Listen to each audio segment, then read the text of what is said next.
Welcome to Inside the Numbers and a late episode of it to be boot. Listen, yeah, it's going to be a little bit crazy this week. Sorry about that. It is Monday. We're about a week out from the caucuses. They start at nighttime, of course. So you have that ticker, 7 days, 7 hours. Listen. Oh, by the way, if you like the videos, of course, like the videos, share them far and wide. I always go to roll right into it and I forget my little pitch I'm supposed to do. And of course, if you like the show, subscribe to it. If you're on YouTube, don't forget to hit the notification bell. That'll let you know when we're going to go live. On Rumble, you don't have to do that. But of course, the best place to follow us is on Locals, peoplespundit.locals.com. I see the comments. I'll address the poll. Okay. I'll get there. And I wasn't even going to, because truth be told, folks, you can't spend your entire time playing whack-a-fraud. All you can do is give the information to people that they came to get in the best way possible, in over a year or so, in the most accurate way possible, the most transparent way possible. And over a year or so, you know, some people come and they're new, then maybe they don't watch you all the time. They haven't watched you for years. And eventually, over the course of 6 months, a year, you telling the truth, you earn people's trust. So you don't want to spend all your time just doing that. All you want to do is give people what you know, what you've heard, what you have learned about various things. And hopefully more proves out to be true than not. And that's the way this business goes. You know, I mean, this is the business where, as far as the polling goes, people are going to be wrong once in a while. Nobody's going to be perfect. That's just the way it is. But the idea is to have people at least believe that you're being honest and that you're doing the best job that you think you could do. And in the case when you know somebody is not, you have to call them out for it, because they're hurting you and they're hurting the rest of the industry. I spent a good time in this industry, not in the public, and doing really, just be honest with you. Let's have a real talk for a second. Just absolutely hating my life in the financial sector, because it's like, you don't produce anything. You don't mean anything. You create wealth for clients. It's not real. None of it's real. It's a scummy industry. It's at the expense of the vast majority of people. I hated it. I just hate, IPOs. Yay. I hated it. I had blood pressure to the moon, right? I mean, Laura would say, I was like, at that time, a young man with old man's blood pressure. I hated it. And I always loved politics. And I decided, you know what? I think I'm going to go a different way. I've always straddled both worlds. I'm going to go a different way. So for a long time, I actually did this, just kind of for, what's in giggles. It's the school I came from. That's the way most of people like me, I mean, I know it's crazy, but spent their time. Let me see what kind of a model I can make.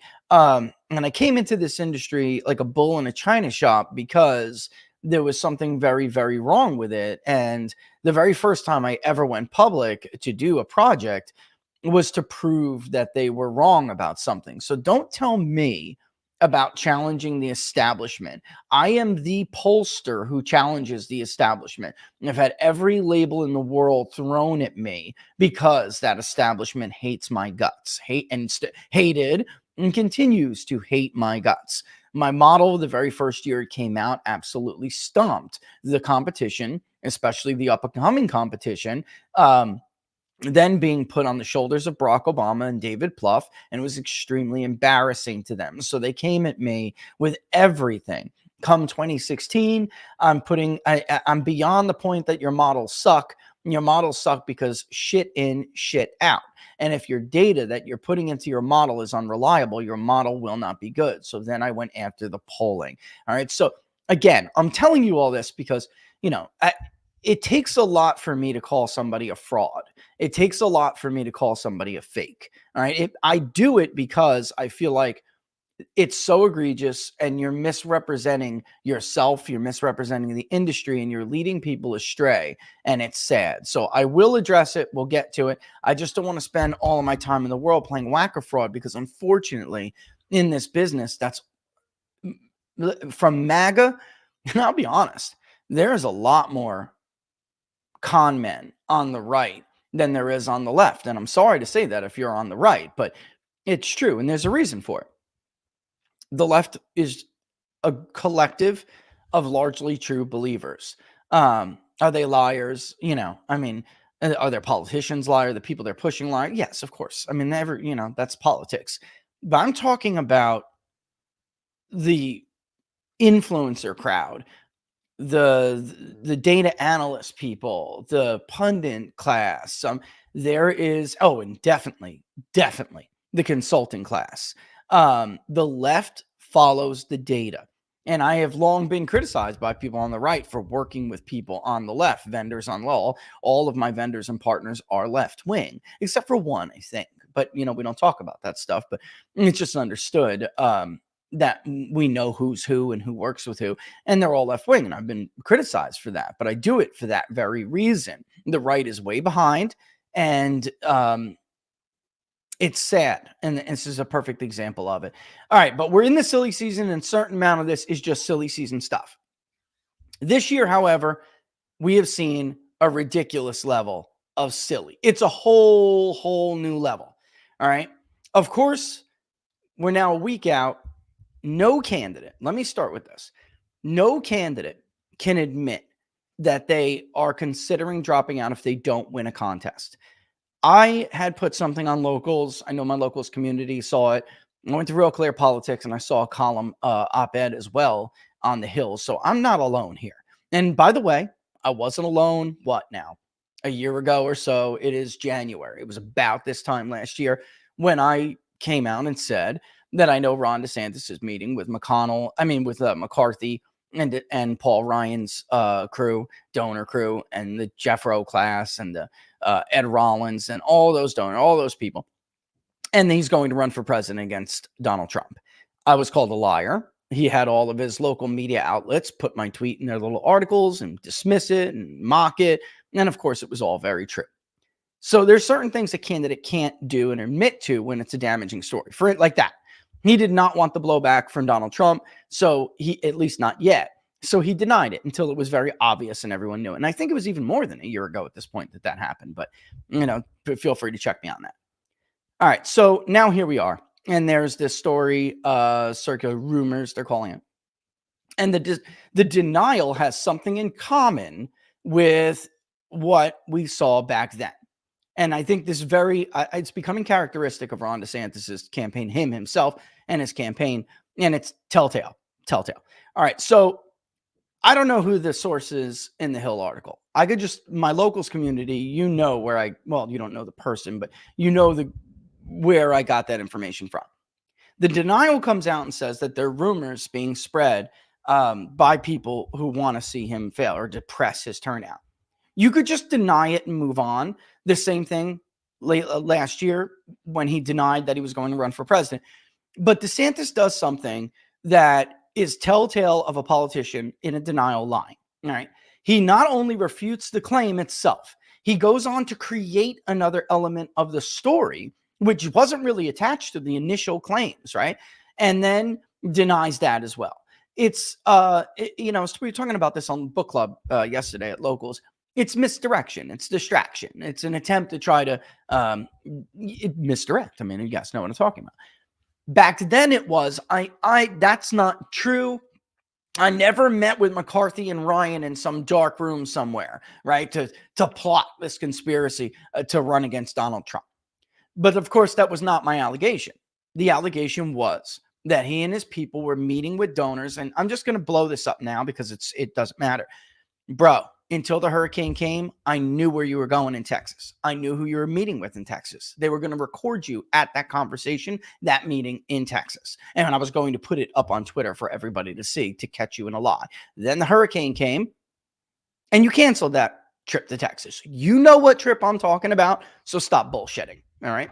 Just like you're bullshitting now, because here he goes to create another element to deny. It's not just that. That's not what's happening. I'm not being told to drop out and endorse Trump. That's not it. If I lose Iowa, it's also that these are rumors being created by Trump people. I don't know about the Hill article, but the person that initially pointed me in the direction and the group of people that I spoke with are people that did not abandon the DeSantis train in the decline. They have absolutely no interest in depressing turnout. They've spent a lot of money, and a lot of them have put a lot of time in. So that's how you know when a politician is lying. When they say something to deny an initial accusation that isn't really a part of that initial accusation. So it's definitely misdirection. I honestly, if he would have just denied it, I could have said, you know what? It's possible that that person just has that information wrong. But because he added another element to it to then further, build up the story that I know is not true, then it leads me to believe that those people were in fact telling the truth. And they have been telling the truth. As you guys know, if you've been following me for a while, same group of people, I mean, they have been upfront and real with us from the jump. So there's that. So again, we know that he's putting it on. I got two articles I want to go over, but one really is to emphasize this silly season nonsense. Part of this is BS like that. Campaigns have to come up with a narrative. They can't depress their own turnout. But the media side of this is different. The media's business model is broken. The reason why you're getting silly, and it's on a whole new level, part of it is absolutely Trump derangement syndrome. The media cannot cover this man correctly. And hold on one second. I didn't want to cough in the microphone. The media is incapable of covering this man. They hate him so much that they just can't be fair. And there's plenty to criticize, but they always have to take it to this crazy level. And then when there's nothing for them there, they have to fabricate stuff. So that's part of it. The other part of it, again, is, like I said, it's their business model. They are not incentivized to tell you the truth if the truth is kind of boring. Right? Why is the media always bad news now? Why is there never good news in the media? It doesn't sell. It doesn't sell advertising revenue. It doesn't get clicks. It doesn't get ratings. Their business model does not incentivize truth. It doesn't incentivize positivity, not most of the time anyway. In case of politics and elections, it certainly doesn't incentivize them to report on a race being uncompetitive. They are and by the way, again, you have Murdoch Inc., for instance. That family is actually financially invested in this being a competitive race. There's absolutely no way that they can give you an honest and objective outlook on the election. They cannot just report on the election if it's certainly not going in their favor. They have a financial interest in it, and they've been pushing different candidates the entire time. Now, let me give you $10 million, Ron, to run. I'll give you $10 million for your book to run. Just go out there and fracture MAGA for us, right? And now we're on the Nikki Haley train. They are not incentivized to tell you the truth. And sadly, it's, I'm picking on Murdoch Inc. here, but I'm actually going to highlight something from CNN in a bit. It's not only that they can twist something, but they can actually twist the words of somebody else who can come on a program, for instance, say something totally conclusive. This is what I think. A pollster, I've been polling state A for years, decades and decades. I'm supposedly the gold standard in the state. This is what I am telling you is the history. I'm putting this in historical context for you. And then CNN can go out and print a headline that is totally different than what that person actually said. And that's what I want to bring up. Before I run the video, I want to show it to you. All right. The headline says, pollster, despite big Trump lead, Iowa still up for grabs. Smirkinish, right? The description, despite Trump's big lead in Iowa, says veteran pollster Jay Ann Seltzer. Back in 2012, when Rick Santorum won the Iowa caucus, he came from out of nowhere. We have seen it happen. That little whisper in my ear says it could happen again. Is that what Ann said? Is it? It's not what Ann said. At the end of the article, she does bring up how in the past there have been instances, and I think I'm going to have to get through the the ad here, so bear with me. But there have been instances of people like Rick Santorum coming from behind and winning, but the entire first part of her article absolutely says something totally different. She didn't mean it like that. But it's just, I'm using this as an example because it's such an egregious mischaracterization of the point of the interview. And let's see if I probably have an ad I'm going to have to get through here, but let's see. Hold on. God forbid. Let me mute it. Okay. Oh, they don't even, some of these people don't even let you mute ads anymore. It's awful. All right. Keep spinning. As a There we baker, go. I'm always looking for ingredients. Oh, that are God. different. Anyway, while we're waiting for this to be done, what she's going to bring up in the beginning is she's going to talk a little bit about the poll that she just conducted, which was Trump plus 30. She absolutely kills Trump the consolidation secured the GOP argument. president. Hold on. She kills the consolidation argument, the argument that others like DeSantis and Team Haley and Mark Thiessen, like rhinos and never Trumpers like him, have been making for months, which is that, if everybody just consolidated behind one person, they could beat Donald Trump. Kimberly Strassel, it's not an attack. It's just like, Kimberly, if you don't understand statistics, stop writing articles about them. If you don't have basic arithmetic skills, don't dig into statistics. It's getting ridiculous. 2015 and 2016, that was an argument. It ended up not even being the correct argument, but it was obvious why some people would make it. And they were wrong, obviously. He consolidated the party after a grueling primary, which finally led down to the final grind down of Ted Cruz at 17 candidates to boot to start. This was never 17 deep bench, serious candidates running in an open competitive nomination contest. This was a once broad field filled with a bunch of, as Bannon calls them, and he's right, Keebler elves. They're not talented. And maybe a handful of people who were or could be or were thought to be talented who absolutely are demonstrating themselves to not have been ready for prime time. Scott Walker, once upon a time considered one of those rising stars, great candidates. And he was a dark horse. Scott Walker, by the way, little polling tidbit. Scott Walker is the only other modern day Republican nominee for Republican candidate for the nomination who was ever ahead in Iowa and New Hampshire, both at the same time, other than Donald Trump. All right. But he ended up packing his campaign with a bunch of consultant grifters, like we were talking about before. And George Will's wife destroyed his campaign with a series of stupid canned remarks that didn't go over well. He turned out not to be ready for prime time, and that was the end of his campaign.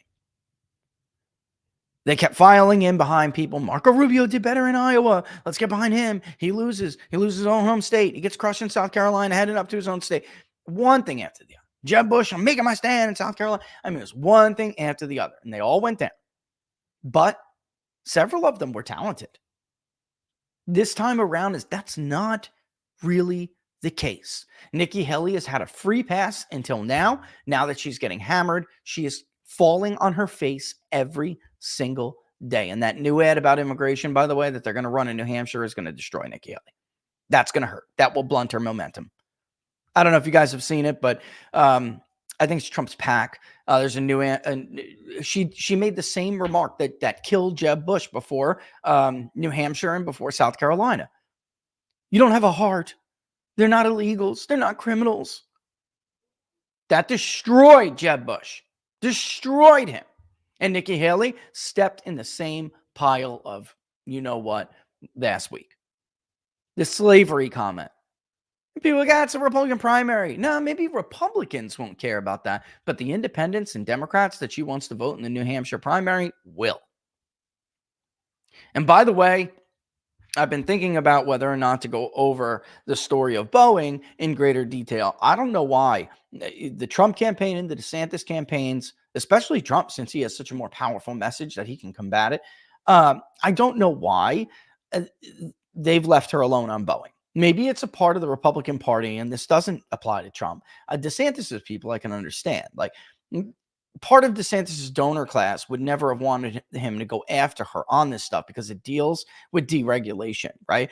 Bring a company into your state explicitly promising that they can cut corners, and you'll look the other way, and in fact give them subsidies for it. Well, Republicans all about deregulation, so donors hate it when you go after a Republican candidate for something like that. You'll lose your backing from the Club for Growth or Americans for Prosperity or something, who are spending $25 million in Nikki Haley. But that's an entirely whole different segment. So they chose to go after her on immigration. And I think that ad is effective. And I think it is going to hurt because immigration, whether you're a moderate Republican or you're a conservative Republican, whether if you're an independent who's going to vote in a Republican primary, you care about immigration, or at least a solid third of them will care enough that she's not a factor anymore. And she needs it. Oh, and then Iowa, you don't really pick presidents. I mean, it doesn't even matter if that's true, and I'm not sure it is true anymore, but you needed to come in as close to Ron DeSantis as possible, if not eclipse Ron DeSantis in Iowa, for the media to give you the narrative BS, the Orwellian spin. Russ knows what I'm talking about. But if you need the media to give you that Orwellian spin, you need to get closer. Russell obviously absolutely knows the story and knows the backstory. It's a horrible story that led to the death of hundreds of people. Boeing and Alaska Airlines flight just over the weekend almost sucked the baby out of the airplane. Boeing is a disgusting company now that has fallen from a once gold standard perch of American greatness. And people like Nikki Haley paid them to do it. And then they were rewarded for keeping them out of trouble. It's disgusting. It's so much deeper than that. It's gross. It took me all of, 36 hours to find a half a dozen Boeing employees who worked for Boeing before and after that transition who want to speak on the record. This is not my job. I'm a freaking pollster. It took me all of like a day, folks. A day. Anyway, whole point of this is the truth has always been this. This is the least competitive primary. If polling is correct, if the endorsement, the predictability of endorsements are correct, if fundraising, of all of this, all of these metrics that we use, registrations, attendance, if all of it is correct, there is only one conclusion.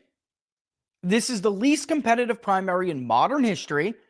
But that doesn't sell papers. That doesn't sell ad time. That doesn't get clicks. That doesn't get ratings. So instead, you got to fabricate a narrative. Remember the headline, remember the description, and let's listen to this interview and you will see exactly what I'm talking about.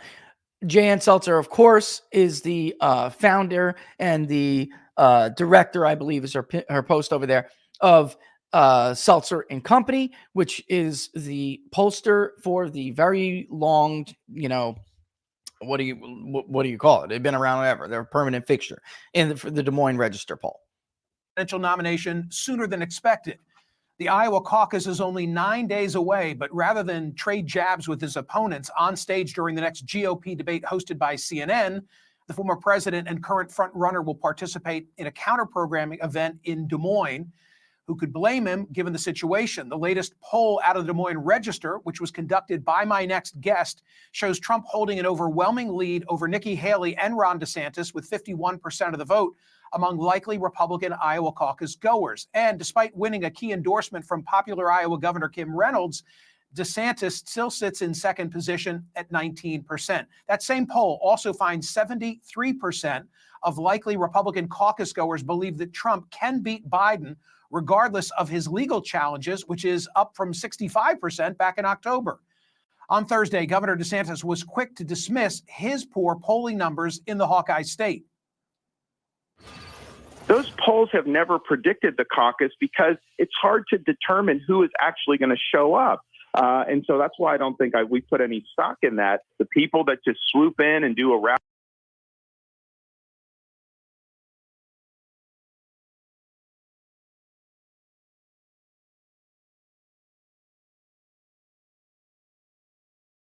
Sorry, I thought Laura hit it. Sorry, I thought you unmuted it. Sorry. What I was saying is false. False, false, false, false, false. The statement that polls have never predicted the winner of the Iowa caucus is false. There have been polling misses in Iowa, and we're going to show you some of them. Okay, but they are not 30-point misses. And Ann is actually going to do a really good example of giving you that context. But yes, no, we have seen polling misses in the past, and it is difficult to poll a caucus. By the way, we're going to do our final poll this week into the weekend, and we'll drop it right before the caucuses, probably over the weekend on Saturday or Sunday. All right, so we're actually gearing up for it right now. But they are difficult to poll. And because they are, we're going to give you a top line number like we always do. We're going to give you an estimated low and high for each candidate because of how the questions we're going to tool, the questions we're creating. And then we're going to give you core support like we did in the last time. Like, this is the share of the vote that is done. It's committed going into that caucus. There are entrance polls, not exit polls for a caucus for a reason. When you get there, you can change your mind, et cetera, et cetera. So yes, it is a different animal, but they do not miss by 32 points or 30 points. All right, so that statement is false. And I probably will interrupt to give you, context as we go here. Alley here or there, people that just spend gobs of money on television. That typically doesn't work. If Trump were to win the Iowa caucus, is it game over for DeSantis and Haley? Joining me now is renowned Iowa pollster and public opinion researcher Jan Selzer.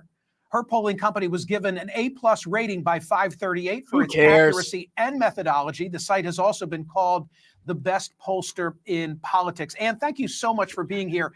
In your experience, has any candidate for either party ever been in the position that Trump finds himself today and lost Iowa? Yes, but so it never at this stage of the cycle has anyone cracked the 50% mark. Bob Dole many, many years ago polled at 50%, but that was early on. And then the competition heated up and he didn't end up where he started out. So this is late in the cycle for someone to be above 50%. Never happened. I remember conversation in 2016 where Trump opponents would say, those who didn't want him to win the nomination, well, if only the field would consolidate. Here we are in 2024. There really has been consolidation of the field, but it hasn't hurt him. What's your analysis of that? Well, our December poll, I think, upended the conventional wisdom in several ways. And one was that people thought as candidates who are not named Trump dropped out, that would mean that the non-Trump candidates who remained would do better. The only candidate who did better was Ron DeSantis, and it was just by 3 percentage points. In fact, Donald Trump's standing improved by 8 percentage points. So the idea that fewer candidates would hurt Trump, our poll would defy that. I think to many of us who watch the Trump rallies, we think that it's just an opportunity for him to come out and deliver one-liners and enthuse his base. But I know from reading of some of your analysis, there's much more going on at those rallies from an organizational standpoint than meets the eye. Will you speak to that? Well, this is what I'm hearing anecdotally, but it harkens back to the rallies that George W. Bush was holding very close to the caucus, where it wasn't just let's all get together and feel good. It was marching orders. There were instructions. It was how to get your commitment card signed. And by the way, go out and talk to your friends and neighbors, bring them all to caucus. I think the planning in place with those rallies is to overwhelm even what current polling might be showing. Okay, time out. What she's saying is, because she knows caucuses are different, it is about turnout, all right? What she's saying is not that this could be a 30-point miss out of Trump's favor. What she's saying is these rallies are different. They're being used as his ground game. They're being used to give instructions to people. How do you get your caucus captain set up? What are their instructions on caucus night? get the caucus commitment things down, make sure everybody's there at the caucus. They're going to call people who didn't show up yet. You're supposed to get there half an hour early. They're going to make sure that their scripts are down. This is why you need to caucus for Trump. This is how it goes. What she's saying, what she's insinuating, is that he can actually outperform the poll. He would actually outperform. Now, if you're Trump, you don't want to, increase expectations, but you do want to stomp them. And that is what everyone knows he's trying to do this time around. It is the exact opposite of CNN's headline. Defying expectations. We always want to know who's going to defy expectations in Iowa. So the caucus is 9 days away. 10 days from now, who perhaps will have defied those expectations? I think that's anybody's call. If you remember 2012, a candidate named Rick Santorum. I always get him confused with Ron DeSantis. Rick Santorum was polling in mid-single digits all through the cycle until the first day of our final pre-caucus poll. He got double digits. The next night, more, till the trajectory had him coming up and almost meeting Mitt Romney. And in fact, Rick Santorum won the Iowa caucus. So he came from out of nowhere. We've seen it happen. And his whisper in my ear says it could happen again. So who knows? Anything can happen. So that's what you're saying. This whisper in my ear says anything can happen. CNN runs with that and says, somebody could surpass Donald Trump. And that's what Jan Seltzer said. That's not what she meant. There is always going to be candidates who are going to do better than the polling suggests, and there will be candidates who do worse than the polling suggests.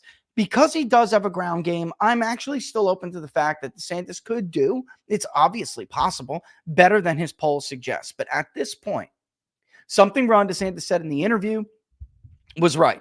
Everyone mocked Vivek for not using his money for television ads. He said, we're going where the data is telling us to go. They have cast or made his expectations now so low that do not be surprised if Vivek ends up in double digits. All right. And he outperforms expectations. I actually think it's Vivek who has a chance to do that because of the new caucus goer. Trump is winning the new caucus goer, but Vivek is taking his fair share of new caucus goers. And it insinuates that there is some, and by the way, he had more people dedicated to him than even Nikki Haley did, or at least a share of his vote was more dedicated. Here are two examples of misses in the Iowa caucuses. Okay. And by the way, that includes Ann Seltzer. All right. And I listen, of course, Ann has given her due credit, but ever since there was a couple of things, there were some misses, everyone misses. So I'm not going to be that hard on her for that. But there were a couple of things I'm going to say it right. One that really bothered me. And then after that, something else that bothered me, still quite a bit, but not as much as the first thing. And the first thing was the spiking of the poll ahead of the 2020 caucuses. Campaigns made a fuss about an interviewer, perhaps maybe. All right. I guess somebody was polled by the Des Moines Register poll. The interviewer did not give her the name of Pete Buttigieg. And somebody found out in the Buttigieg campaign, contacted CNN and Seltzer and company. And then at the end of the day, they decided to spike the results of the poll altogether. When they found out in an investigation that it was barely anybody that they had spoken to. It was only one interviewer, had the Zoom set too high on her computer. So when she was going through the script, folks, this has happened to us before. You don't spike an entire poll over it unless that one interviewer is somehow responsible for 50 interviews that day.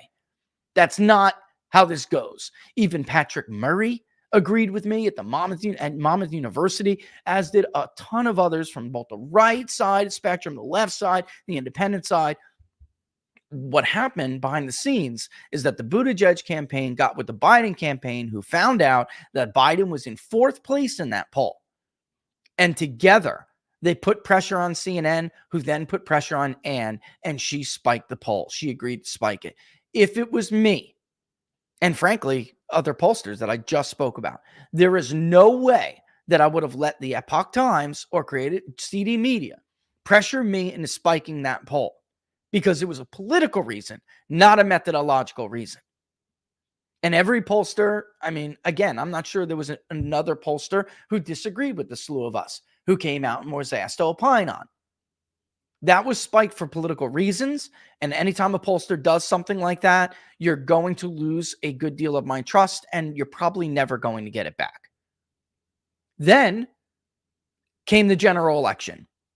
We set up the public polling project, and we were polling for the Epoch Times separately for them and the public polling project for you guys. And Barnes and I were reviewing the results in Iowa. Fox News, by the way, also had this fell into this. We were polling Iowa and Ohio at the same time. Ohio was like Trump plus, I don't know, 8 at the time or 6. It was ridiculous. It wasn't even close. They came out with a Biden +3, and Ann came out with a Biden +1 or something in Iowa, when Iowa was seriously Trump +10 at that point. And we took it off the board. These two states are not close. And again, if you look at the Des Moines polling, it looked like a horse race. It was never a horse race. And to me, that tells me that somebody is willing to do what the editor at the polling desk and the news organization asked them to do. And that's not how you're supposed to operate. The Epoch Times never asked me to give them a headline. They never told me to hurry up. You know, like I need to get it out by a certain deadline. The only instruction the Epoch Times ever gave me in 2020 was, we just want the most accurate poll out there. We want people to say the Epoch Times was the most accurate poll. That's it. And they did get it, by the way. Anyway, here is a traditional, normal, expected polling miss for the Iowa caucuses. Romney had a 1.3% average lead over Rick Santorum. Now, the real kicker here is that Santorum outperformed by about 8 points, as you can see. He was polling in the 16s. He got in the 24s. He outpolled by 8.3%, or he outperformed by 8.3%.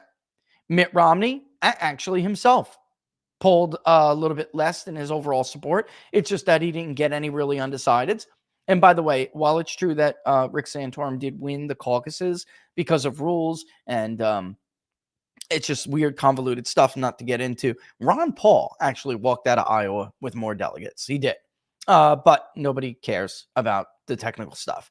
When it's this close, it's proportional allocation, and it doesn't really matter. This is about momentum going into New Hampshire and the other states in South Carolina. By the way, Gingrich would go on to win South Carolina and take away their long-standing record for even more than New Hampshire picking the Republican nominee.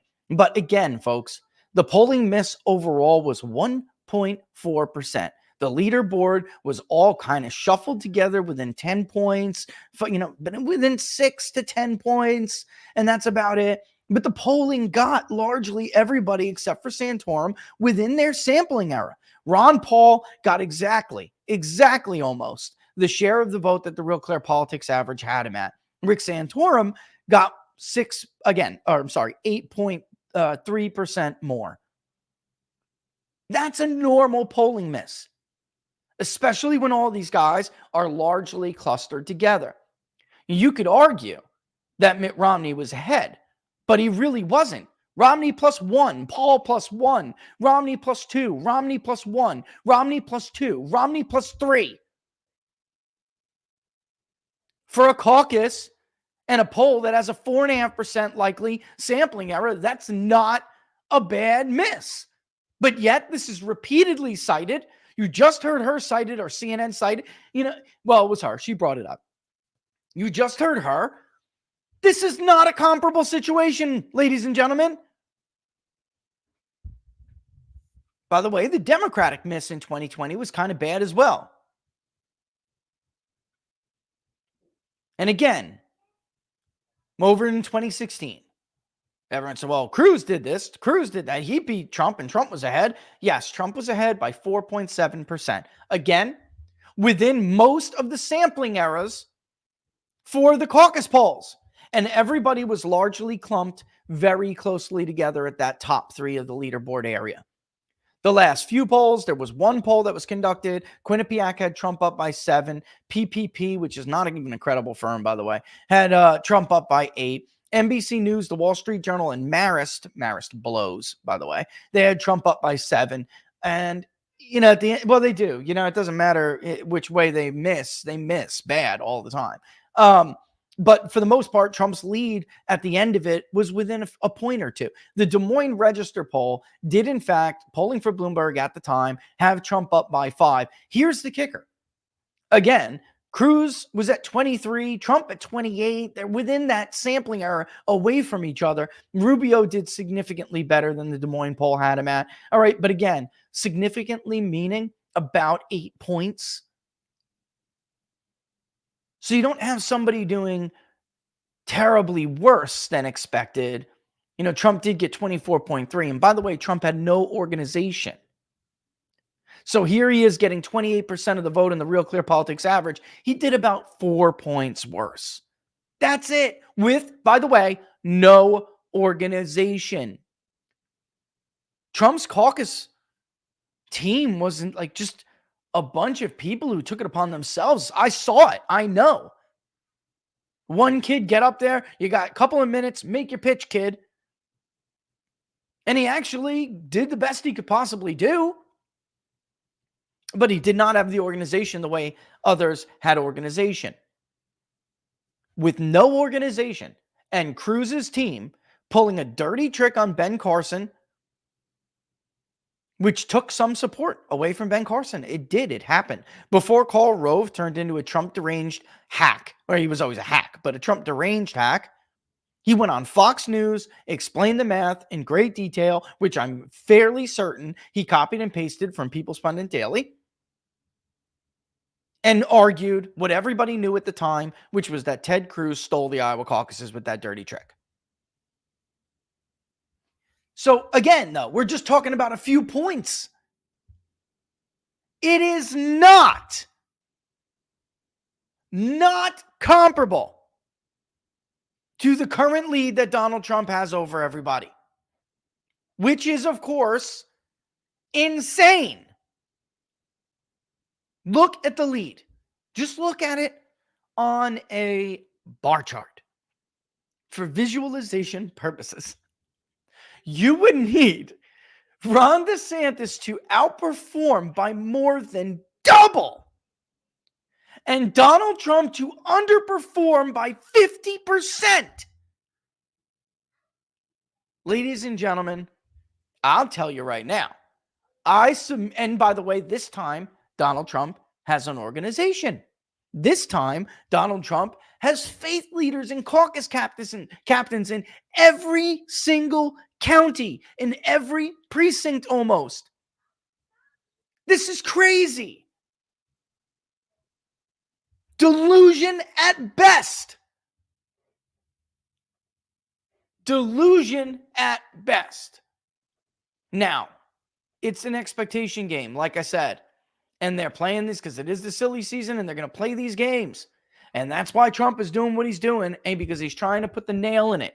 Trump hits 50 or above, and this thing's over. But here's the real truth. The truth is that given the history and the empirical record, the truth is Donald Trump wins the Iowa caucus with more than 41% of the vote. It would be a historic win by both not only the voting history, but within polling parameters, normal polling misses. If he hits 41% or more, the history books will have no choice but to log that as one of it will be the biggest win ever. But again, that doesn't sell ad slots. And by the way, whose companies buy those ads? Right. Many of them are the same donors who are backing some of these candidates. It's just unreal. We are seeing, and again, this happens every year, but this year we're seeing this on a whole new level. A whole new level. It's more right. Laura said the silliness is silly. No, it's beyond. Oops, I just did. It's beyond silly. There needs to be another word for it. The silly season is not, it's not good enough. There needs to be a whole new word for what the hell this is. It's Willy Wonka type shit. It really is. It's Willy Wonka level. And here's why. Let's go through this real quick. DeSantis leaves it all on the field in Iowa. And by the way, who are you going to believe? Someone who obviously cannot admit to it and then once again fabricated another element of the story to deny the accusation, or the person who has been through this now 3 times in the last 12 months with this very same politician and has been telling you the truth the entire time. There are people who now are in reputation damage control mode. So they want him, if he gets crushed in Iowa, and there's look, he needs to win Iowa. He can't compete in New Hampshire because he ran, they're going to call it in this article, the traditional Iowa campaign. I'm going to tell you what it is. It's the Iowa Hail Mary, and it makes you unelectable in other states. In the modern, if you run that campaign in Iowa, in the modern Republican primary, it will make you unelectable. Look, even in a story about DeSantis, Trump is the main photo, the featured image. All right, so he's got to win this caucus. He needs to pull off what is more than an Obama 08 miracle. Another one that we have seen a lot of comparisons to. The truth is the closest comparison is probably 2000 because you have Bush, who himself, he was not an incumbent, but the last name was. It was kind of his turn. Right. And then he was polling close to Trump in the Iowa caucuses leading up at this time. He did fall, though. He was falling and he fell to like 40. But his voters were only about 25%. My mind's made up. I think he had a high of 40. Trump's is 80. And it may even be higher now. I can't wait to get in the field and find out. And again, I mean, he won with 40% of the vote. And that was a huge win. All right, so don't tell Governor Ron DeSantis he's an underdog in the as the Iowa caucuses approach. He rang in the new year, rallying Republicans in the state to put him on a glide path to the party's 24 presidential nomination. Quote, I think we have an opportunity to just make a statement that in this country, it's we the people that ultimately decide these things, he said in West Des Moines.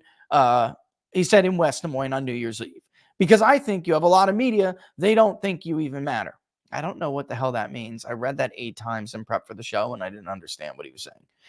That last sentence, I just didn't get it. DeSantis is betting that the voters in Iowa matter a lot as his national standing has faded. I tried to explain this to you guys, to everybody, to campaigns.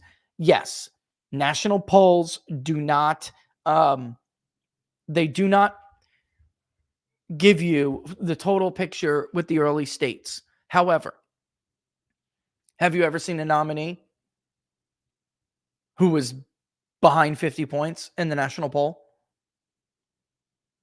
The states, of course, make up a national poll. There will be some states that deviate greater or not at all from the national, but it is an indicator.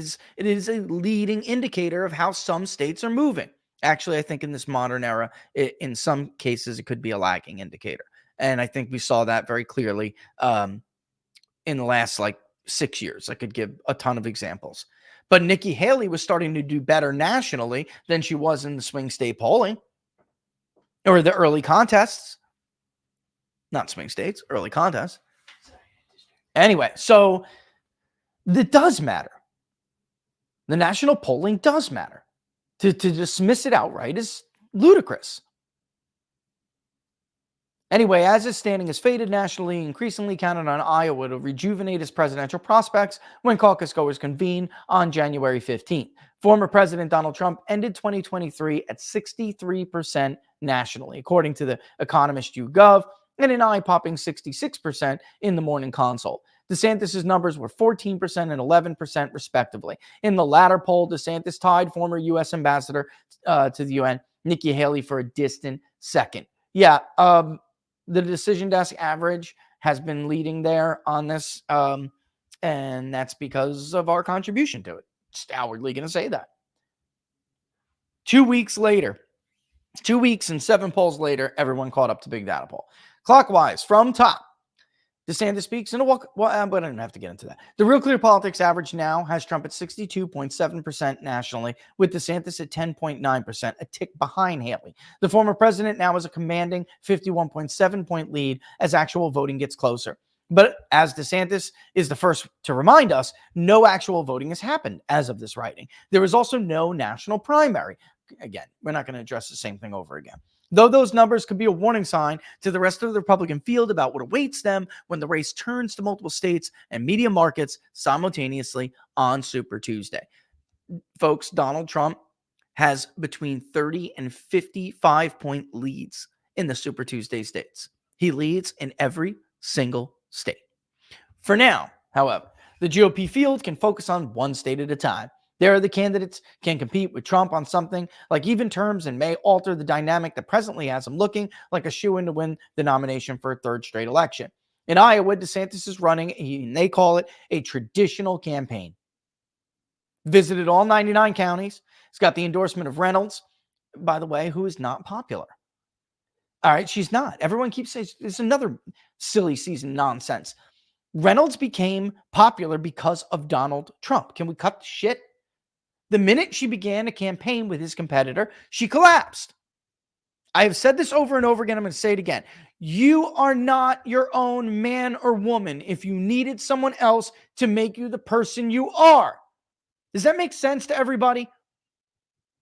If you stood on the shoulders of somebody else to reach the heights that you reached, you're not that tall yourself. And without them, you can't reach those heights. I don't understand why this doesn't make logically, doesn't logically make sense to people. Your popularity was not yours. It wasn't real. It was based on your alliance with somebody, according to the YouGov poll, is apparently on par with Ronald Reagan among Republican voters. Imagine thinking you can beat Ronald Reagan in a Republican primary. The Christian right has lined up, the organized Christian right has lined up behind Ron DeSantis. And actually, that's not really true. This is another thing. Bob Vanderplaats is not the organized Christian right in Iowa. He is not the sum total to it. He is one guy who used to play kingmaker. He's always been an ever-Trumper. He has always been plagued with allegations of buying his endorsement, by the way. It's insulting to ignore the other 200 plus faith leaders that endorsed Donald Trump. Which would you rather have? Especially in a state where that kind of organization matters. Would you rather have the endorsement of Bob Vanderplaats? Or would you rather have the endorsement of more than 200 faith leaders and a 30-point lead with evangelicals? So anyway, his wife and his, the first lady of Florida, they're door knocking, and Bob Vanderplaats and Casey DeSantis are door knocking in Iowa. They've put everything basically at the center of the table to win in Iowa. Camping out in Iowa and courting and socially conservatives have worked for candidates in the past. Again, going to point out, if you're a watcher of this show, if you're a watcher of What Are the Odds with Barnes and I, you should not be surprised that Iowa, the traditional, if you want to use the media's term, the traditional campaign in Iowa is not working. Iowa was never going to stay the same forever. The only thing consistent about political coalitions is that they consistently evolve. Even the term evangelical has a different meaning now than it did when Bush won the caucus, than it did when Huckabee won the caucus, who, by the way, now endorses Donald Trump. And they had to cancel that event because of the weather, and people were like, oh, see, Trump had to cancel an event. Yeah, because of the snow. Oh my God. Yes, let's kill Mike Huckabee, the former governor of Arkansas, just to make sure it pleases you. So stupid. You ever fly in a little airplane through a snowstorm? No, thank you. I would tell Mike not to make it too. It's not the same when Rick Santorum won Iowa. It's not even the same as it was when Ted Cruz won Iowa. Iowa is different now. And how do I know? The last Des Moines Registry actually ran an ideological Goldilocks test, right? Who's in the Goldilocks zone? Just right. Too conservative, too hot, too cold, too liberal, too moderate, and just right. Trump ended up just right. DeSantis ended up too conservative. Not for New Hampshire, not for South Carolina, for Iowa. And Nikki Haley ended up too liberal, moderate. It's right in front of your face. And yet they decided they were going to do this. This is how they wanted to go.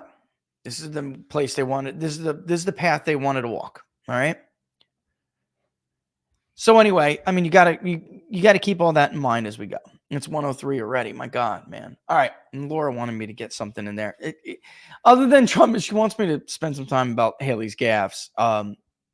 And they deserve attention. I may just spend all Wednesday doing an episode on Nikki Haley. Other than Trump and myself, no other Republican won more than a single state, the Texas senator told the Washington Examiner last year when looking back at the 2016 primaries. John Kasich won Ohio, Marco Rubio won Minnesota, Trump and I won every other state. But he's right. But Huckabee and Santorum were boosted nationally by their Iowa wins, and Santorum wasn't even initially given credit. I was just going to say that. He wasn't boosted at all. He had to claw his way back. He won a larger share in some of the Rust Belt states than people expected because him and others like Huckabee were evoking certain elements of Trump's populism before Trump came on the scene. They were like this blue-collar conservative wing. Buchanan parlayed his close second-place finish in Iowa to a win in New Hampshire. A DeSantis win would also be a major blow to the idea that we know much of anything about the 2024 race. All right, I'm not going to get into it. They are going to go and recap everything we just said. But the idea that a 4.5-point lead was overcome with organization, so a 32-point lead can be overcome with organization, give me a break. And Bob Vanderplaat says, I know it's repetitive, but Iowans break late. They take it in, they take it in, they take it in. Now that Christmas is over, and Thanksgiving's over, New Year's over, and now we can focus on the caucus. And it's not that they haven't paid attention, they have. But now it's going to be, now I'm going to make up my mind. You know that statement is false. If you've been watching our show, following our polls, it's not that we just released the polling results, folks. You know that statement is false because you know what the prior cycle's polls said. Nobody ever had a majority share of the vote. Nobody. The undecideds were never mid to low single digits. The share saying, my mind is made up, I cannot be persuaded at the caucus, was never more than 2/3 4 months ago. And now 80%. That has never happened. Bob Vanderplaat is still living in the 1990s and 80s and even some of the Bush year era of the 2000s. This is the new information age. People are not going to late break 30 points. It's silly. These people have been paying attention. The problem for his candidate is that they really began to pay attention right when his candidate tripped up. He wasn't ready. As soon as they started to focus and pay attention, he flubbed Ukraine. As soon as they started to focus and pay attention, he flubbed abortion. As soon as they started to focus and pay attention, he flubbed the indictments. And now, because he's being told by his consultants the only way to win is to emulate Nikki Haley and win back some of the Never Trump vote, all of MAGA almost completely have abandoned him. And that is what is behind his collapse.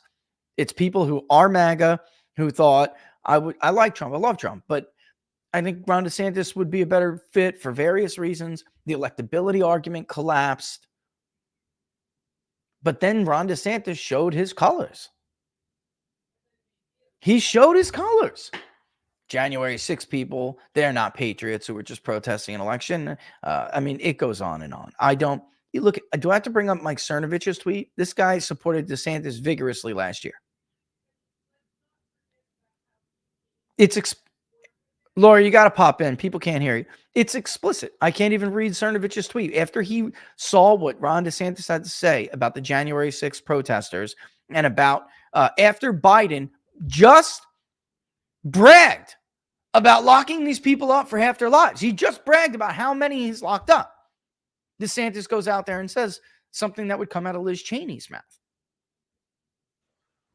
And let's not forget about all the people that have worked with him politically, Yeah, that's another thing. Well, they came out of the woodwork. You see, the problem is, like, you're all pretty before a microscope hits you. That's right. Absolutely. Everybody's face looks gorgeous, but when that microscope comes in, you see all those pores and all those little germs start to pop out. Yeah. And then you realize what you're dealing with, like, after all is said and done. And he really great metaphor for that. He was not ready for prime time, Laura. I mean, that's it. He just was not ready for prime time. And the idea of Ron DeSantis made more sense than Ron DeSantis himself. But like what Laura was just saying, folks, is that, for viewers at home, for people who are just voters, you didn't know that because you didn't come into contact with this guy yet. Those of us who have, and people who, like the lawmakers who were like bullied into endorsements last week, the report about, folks, that's bribery. He gave those people money for endorsements, not because they liked him. This is insane. I've never seen anything like this. Or, I'm sorry, the PAC did. Never seen anything like this before. But Laura and I met him. We met Casey during a speech. His speech came right after mine. All right, I think his came right before mine. We had dinner. His table was right next to us. They were awkward people. It's not somebody you would say, you know what, he's super smart and kind of acts weird. Many people have likened him to being like, now he may be on the spectrum, but he's really brilliant. Like, that's not something that people look for in a president, right or wrong. It doesn't matter if it's right or wrong. Right or wrong, it's not what people look for. And it just wasn't good. And then here's the kicker. In Iowa and in New Hampshire, you're going to see it up close. That's the whole point of these states being first in the nation. They're small media markets. They're not expensive, although the ungodly amount of money spent in Iowa this year is ridiculous. That's something I want to talk about as well. You could have ensured Donald Trump won Michigan, Pennsylvania, and Wisconsin by registering new voters and making sure you got unlikely voters to the polls for far less money that was spent in Iowa altogether this cycle. And by the way, for less money that was spent in Iowa in the last week, that was reserved for just TV advertisements. This is how silly this silly season is. All right, I got a lot more I want to talk about. Got to come back from a break. All right. And don't worry, guys. There's only, like I said, there's one reason why I decided to bring up this. And I'm going to show you, because when you're from the streets, you recognize a con man, and I meant con man, not con man, but I guess it doesn't work. It works both ways anyway. But con men have a way of like trying to learn just as enough about something that they sound like to people who don't know better. They sound kind of like they know what they're talking about. But for people who do know, like the real deals, they hear it and they know that that person doesn't know or is not using that terminology correctly. All right. But let's take a real quick break. Our friends at Field of Greens are back. Brickhouse Nutrition. You guys know I love them. A lot of you guys started using them when they came on board. Laura and I, we love them. Even our kids love it. I'm telling you, it's a way to eat your veggies. I don't make New Year's resolutions. I set goals. But it is the season for New Year's resolutions. And if you're resolving to eat better this year, that's easy. Actually doing it, not so easy. Better nutrition is a key to health and longevity. And a healthy diet could even help you avoid health risks that run in your family. Field of Greens is my, and I believe we all got them. Field of Greens is my healthy, super fit, and vegetable habit. It's the only fruit and vegetable product that literally promises better health. And believe me, we've seen them all. Garbage. At your next checkup, your doctor will notice the improved health, or they'll give you your money back, folks. Do your vitamins or green drinks or beets promise you better health? No. And they certainly don't have a guarantee. Each superfruit and vegetable in Field of Greens was selected for a specific health benefit. Some support your heart, some your lungs, other kidneys, others support metabolism for healthy energy and weight loss. And look, if you resolve to get healthier in 24, it starts with Field of Greens. I got you 15% off your first order and free rush shipping. Visit fieldofgreens.com. Use the promo code TPP for the People's Pundit. That's fieldofgreens.com, promo code TPP. The link's in the description at fieldofgreens.com, fieldofgreens.com. I personally like the lemon lime. Laura likes the berry, but they have expanded their products since then. Check them out. They're awesome. We love them. All right. And thank you, Laura, for putting that up. All right. So back to the drawing board. All right. So let me just go through the comment sections real quick. It was a nice Doug. Have you tried those beets? I tried them for my father. Look, I'm not trying to dog any. I'm just saying they didn't do a damn thing. I don't like these, for Laura and I, it's about preparation and nutrition and health. That's why they rag on me so bad about the vaping habit, because they're right. They're right. I mean, it's like one of the few vices I have left, and that's why. All right? And by the way, we have an exciting product that Laura and I will not all agree to sell anything on this show that we personally don't use. Right, Laura? That's true. 100% true. So I'm pretty excited that I think we're going to roll out with something new soon, because again, I don't set resolutions. I set goals, and I have my goals to get super buff again this year. And Brickhouse is going to help me do that. All right. But I've tried them all, I've tried a lot. And especially now that what am I now? 42? Or am I still 41? I'm 42. Now that I'm 42, you need help. Going on 43. Shut up, Laura. You're only. She has That's the right. right. I'm not going to say it. No man, no man, if he wants to keep his testicles, reveals the age of his woman, or any woman for that matter. I'm not doing that. Preach it. No, not doing it. But you want to know how serious I am about this stuff? I mean, they think I'm kidding. This is what I have right next to me right now. Okay. This is a dope compass. You'll never see one like it. It's like, not only is it enormous, Because I'm an awesome wife. I have a heat blanket right here, just in case, I don't know, a tornado was to rip through my home. And I'm not kidding. I have things right next to me. In fact, never mind. I'm not going to say that. I got to be careful with some of the other stuff. But, I always have something else super, super handy. All right. Preparation and nutrition means a lot to us. All right. So when we did try Field of Greens, it was like finally a product that actually worked. Immediately, I felt better. And if you are, if you guys know anything about it, it's like you really do need different kinds of greens and different kinds of vegetables to get everything they say you really need. And the truth is, you can't eat all that all day. I mean, I guess you can, but who the hell has the money for that? That's number one. Number two, do you want to just sit there like with a toothpick plate all day, making sure you get your balance of greens? No way. And so we tried all these before. Field of Greens. Well, with me, it's the vegetables that spoil before. Like, there's only so many greens you can. You can't buy it all. That's right. That's my issue. We've tried it. We've tried this. All right. So there's another topic I want to shift to real quick, because again, going back to what we were talking about in the beginning of the show, I don't mind criticizing people. All right. I don't mind criticizing people for doing, dishonest things, right? I don't mind criticizing the polling industry for getting look, there are tons of criticisms of the polling industry that are valid, and there are things we're going to learn soon. Now that voting starts, there will be misses. There's going to be misses because that's what polls are. And honestly, I really would encourage everybody to read How to Read Polls on Real Clear Politics by Sean Trendy. They just revamped part of their polling website. It's called Real Clear Polling now.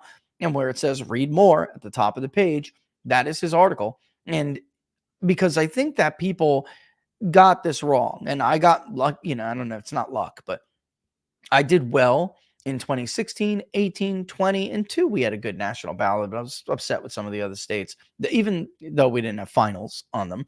But I was still upset with some of them. But in 2016, 18, and 20, we were nailing some of these with precision. That's ridiculous. 0.2 of a percentage point away in the state of Pennsylvania, not once, but twice. Just ridiculous results. But that's not what polling is for. So when you criticize a pollster for missing a state by 4 points, that's insane. The problem that we had was that the industry was refusing to acknowledge these problems that were creating these inherent biases in favor of a certain party, of course. And there should never be that level of bias. So for 2020, for instance, you could argue, and the 20 bias was worse than 16. It was. But in both cases, it's not just the size of the lean, the size of the skewed advantage to the Democratic candidate. It's the lack of outliers that really would throw red flags for us. It's the lack of misses in both directions that is a real valid criticism of the polling industry. Why? Because it tells you that there is more than probably a methodological problem that in the industry, period. And there was. Part of it was an ethical problem, though, because after a while, if you refuse to acknowledge it and you continue it, then there's a serious problem with you, not just the methodology. If you acknowledge, like Marist, for instance, is a great example of this. If you know that you continuously overstate Democratic support, and other pollsters have pointed out why you do, and yet you refuse to change, then you're doing that on purpose. If you're the USC Annendorf poll, and you overstated Donald Trump by like 5 points, that's all they did in 2016, and then you adjust, and you reduce the share of the working class vote in your poll, fine, just to make sure you correct it. But then you overstate Democratic support in the next election by 8 points, and you don't adjust, then you're showing a favoritism toward one party or over the other. And then, by the way, in 2020, they overestimated Biden even more and still didn't adjust. That's more than a methodological problem. That is now an ethical problem because you knew you had an issue. Now, I totally agree. I heard Spencer Kimball talking to Tom Bevan at Real Clear Politics, and they're 100% right about this. He was. You don't want to get in a position as a pollster where you get a mistake, so then you overcorrect, and you're correcting all the time because it's normal. It's normal, statistically speaking, to make a mistake. You can't be correcting all the time because if you hit your outlier, for instance, and then you're correcting based on that outlier, you're going to end up chasing it like a drug addict. Trust me, I know. Like a drug addict chases their next high. A pollster is going to wind up chasing those adjustments because they're never going to find out what they actually did wrong. They're just constantly, if, for instance, maybe you screwed up a little in 2020, you over adjust, and then in 2024, you're going to screw up again. When in fact, if you would have just did what you did in 2020, you would have been fine. All right. You don't want to get in a position where you're chasing. There's all these new, and I am a pioneer and advocate of new data collection modes and techniques in the polling industry, to be sure. But AI scared me. AI scared me a little bit because there are things that AI, first of all, AI in general as a society scares me a little bit. I think probably it's inevitable. We can't put the genie back in the bottle. And we're probably going to wind up breaking down human history by, like we do before Christ, after Christ. We're going to wind up breaking down history before AI, after AI. And I believe that even more now that we've been involved in AI development projects, overseeing it, I've been really fortunate to have a position where I can give my input on what I think is appropriate. Number one, what's useful, what's ethical. And there are some uses of AI that absolutely are not ethical. All right. Right. And the power of this technology is beyond, at this point, what I thought it even was going to be by this year. Like, what were you going to be? What was done and developed beyond beta that is ready to implement this year? When it comes to campaigning, that's a different story. But when it comes to polling, you have to be more careful.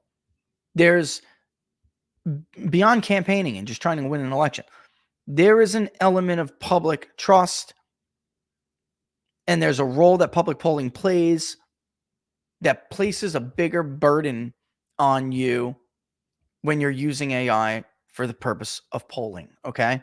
So there are a few things that AI can be used for with public polling. It can, for instance, and I don't want to give away too many secrets here, but it can help the pollster.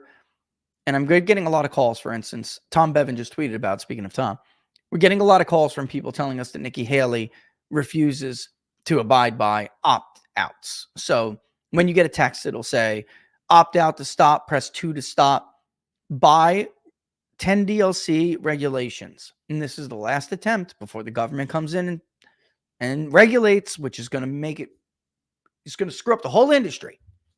But people like Nikki Haley and her campaign and her advocates want to save money on shitty software, and they don't opt people out. That's a violation, and you should report them. Because if you don't, and this continues, you know what's going to roll downhill on the pollsters. AI is a great use for that. Right? It's a great use for that. It's a great use for campaigns who are trying to determine who could be a potential volunteer versus a potential donor. You can augment a voter file with the database, for instance, or you can use the AI to augment the database, and it'll draw upon all these attributes about the voter. Maybe it says, hey, this person's young, he's in school, likely to be in school, maybe whatever. You're trying to use attributes to figure things out and infer things about people. But he's not going to give you the max contribution, but maybe you put him on a list to contact to be able to ask if they want to, use their time. They could donate time to volunteer for public polling, to opt out people, or to respond really quickly. So for instance, if we contact somebody through a text message and it says, hey, this is so-and-so at Big Data Poll. We're conducting a survey in Iowa. Can you give us 2 minutes of your time? Yada, yada, give the pitch. If somebody goes back, hey, it's Big Data Poll, I've never heard that of that poll. Is this a real poll or something like that? The AI is great to bounce back. It sounds just like me. It talks just like me. Absolutely. Go check me out over here, bigdatapoll.com. Go look it up, and you can actually see the public polling project right here. If you've been polled by Big Data Poll, you know what I'm talking about. Yeah, and I know people on locals have. So you know what I'm, especially in Iowa, because it's a small state, and we carpet bomb Iowa when we poll it to get a representative sample. But you know what I'm talking about. Sometimes that's me or our employees or our agents, and sometimes it's not. It's an agent basically with the power of 1,000 different volunteers, or utilizing the AI to basically mimic 1,000 different volunteers or employees responding to these people. What AI cannot do is definitively tell you who somebody is going to vote for and supplant the role of an interviewer during survey collection or field work. That is not ethical. You cannot decide, I'm going to use an AI algorithm or engine in order to take that person's choice away from them and use the AI to tell me what their choice would be. You cannot do that. I'm telling you right now with this poll everyone's putting around, and I cannot believe some big names have shared this. That is not public opinion research. And I'm fairly certain all he did was sign up for Twitter Premium and got grok. All right. There are several things in this thread that if you are a follower of me, you should be able to spot bullshit a mile away when it comes to this stuff. The first thing I'm going to bring up is when somebody uses terms that they don't know that they have stolen or borrowed from somebody else that they don't really understand. And they misuse them, or they use them in a way to try to sound smart, to answer somebody's question or criticism, but they're using it incorrectly. So that should tell you immediately that that person doesn't know what they're talking about. I came up with the phrase, cast a wide net. 4 years ago, used it widely in 2020 to explain to people that we will sometimes use a lighter, less strict vote screen in order to make sure that we are not missing voters who may show up on election day anyway. It is basically a simple way to tell layman people that we don't want to screen people out of a voter screen. So we're casting a big net to try to get a better estimate of the electorate or who is going to show up. Let me pull up this thread and then I'm going to show you what the claim is. And again, this is no part of this is to attack anybody. This is because there are real implications when it comes to AI and what it means in this field that concern me greatly. The misuse of AI is so easy. It's so easy for us to jump into that world. So a week ago, when I saw one of these DeSantis influencers, who, by the way, they're putting on television and Newsmax, One America News, I got media people sending me clips of this person, asking me if I can give them an assessment about whether or not I think this person is legitimate or whether or not I think they're telling the truth. I've never had this happen to me before. Has this ever happened to me? Never. No.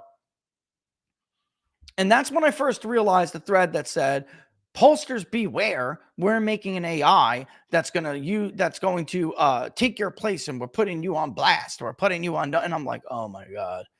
AI technology is not new. And again, this is a tightly knit industry. We all know each other.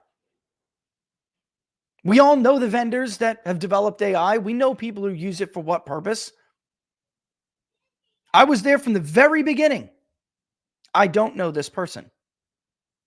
Nobody knows him. But that's whatever. You want to come out of nowhere? I did, so I get it. And I've been called, I've had people lob things. Oh, he made up that poll. I mean, that happens to every pollster. But I've had people in the industry, in the media side of this, actually accuse me of that. So I don't toss these things around lightly. But this is not real. Okay? Let's bring it up. I cannot believe that there are all these influencers pushing this. AI has been around for a long time.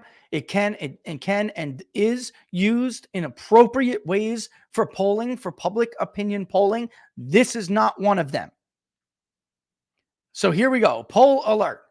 The first AI data and tech-driven poll. No, it's not. Again, that is not a correct statement. Iowa Republican primary poll, January 1st to January 7th, 2024. Trump 40, DeSantis 34, Haley 16, Ramaswamy 10, Christie less than 1. Sentiment and activity trend. Stop. How do you have a trend if it's your first poll? Stop. How do you have a trend if it's your first poll? Do you know what a trend means? That's a basic term. You don't have to be a pollster to know what a trend means. Trump falling, DeSantis rising, Haley falling, Ramaswamy rising, Christie neutral. Traditional sample N equals 1,000. At least you got the lowercase n correctly. Margin of error, 5%. First of all, in an Iowa caucus population, I'll just wait. Registered voters, Republican 50%, independents 50%. Registered voters. Polytech AI. The methodology will be detailed in the thread below. Okay, so he's saying this is the traditional sample, all right, and then he mixes in this. That is not a traditional sample of voters for an Iowa caucus poll. Iowa in the entrance polls going to 2016, for instance, was about 80% Republican and then about 18% independent, 2% were Democratic. It is a closed caucus, but they have same-day registration. You can change it, but then you are barred from the other party. It's very, very small participation. It's not 50-50 at all, not even close. An NBC analysis conducted later after the entrance polls that is done by Edison Research actually suggested that independents were only about, I believe it was 8 or 11%, even smaller. So this is mixing information. This is supposed to be traditional. That's not traditional. So here's what he said he did.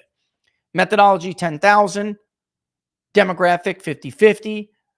The algorithm. All right, before we get into the methodology of it, I have to just bring up something, okay? I don't know what sentiment falling and rising means. You don't have a trend. You can't provide anyone falling or rising. All right, that's number one. Demographics, 50-50. Algorithm. Our algo measures sentiment across a variety of public sources, including election history, sentiment, keywords, hashtags, and more. Profile. We've created a large repository of personality profiles that we collected through an opt-in method where participants are incentivized to answer both obvious and non-obvious personality questions. They also opt in to giving their social media information and other data. From there, voter profiles are created that resemble a much larger group of voters. That's a lot of guessing. Number one, I really don't think all of this is true. I think that this is really just Grok doing social media. Without detailed demographics, there is no way to know whether the opt-in is representative of the electorate. 50-50 is certainly not representative of an electorate. Let's see how it works for dummies. Thinking physics, the individual molecules will be sporadic and hard to measure. But if you get a random sample of individual molecules throughout the liquid, using probability, you can accurately predict how the whole cup of liquid will act with pretty good results. Folks, that is a very, very old school, basic way to explain the principle of randomization. When you use randomized methodologies, he just said it was an opt-in population. Well, then opt-ins need to use levels of confidence like an online panel does, not the principles of randomization. Another example, this time of how traditional polling can be combined with digital for a better result. You have a bowl of Skittles of all different kinds. We want to predict how many of each color are in the bowl, kind of like predicting elections. If you reach into the bowl and take a handful and put them in a separate cup, you have part of a random sample. Now do this 5 times. With a random sample, you can now calculate how many Skittles of each Skittles are likely in the bowl, how many colors of each Skittles are likely in the bowl. But there's more. Pretend the Skittles have a digital trail too. Unknown Skittle. A liked these posts on Instagram. Red Skittles in Iowa. Red Skittles for freedom. No M&M mandate. Folks, this just doesn't make sense. Now, what he was trying to explain there actually, again, is about the principle of randomization and how you account for people that you have not interviewed. All right, so registered voters in Iowa, outreach, phone, text, email, social media. Response rate was 8.5%. White, non-Hispanic, 89%. Black, non-Hispanic, 4%. Hispanic or Latino, 3%. Asian, 2%. Other, 2%. Okay. Where are the crosstabs? All right, so here he goes. People are asking him about the independent sample. And this is something I pulled out I want to show you. Okay. Somebody said, why did you put so many independents in the sample? I highlighted a phrase. We wanted to cast a bigger net. Does that at all sound familiar to you? You would not poll a population that isn't close or remotely representative in a public poll. If you are trying to figure out a population of voters, you wouldn't construct an entire population because you're trying to cast a wider net. The net is of the same population. Folks who have been with me for a long time, you know what I'm talking about. I'm not making up what I think the population of Michigan is when I'm polling the state of Michigan. I'm not creating a population because I'm wanting to cast a wider net. And also, what he's trying to explain that he doesn't know or understand is a term called overrepresentation. But overrepresentation does not mean a split of 50-50. Black voters are 13% of a national electorate. You may speak to more black voters, but still weight it down to 50-50. I mean, to 13%. You would not keep the poll at 50-50. And in fact, I was able to go back and look at some criticisms about prior polls that did that. He doesn't understand that. It doesn't matter anyway, because again, this is an opt-in sample. You would still weight it down in order to try to model the population to represent the true population. And again, somebody actually just put it there. We train the AI model alongside some other automation and then the algo. It did include looks at historical data on Trump, DeSantis, etc. You don't know how somebody else voted in the past. You don't know.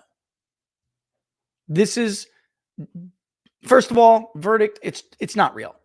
All right. You can't just go out and make up things like that and think that's not dangerous and no one's going to call you out on that.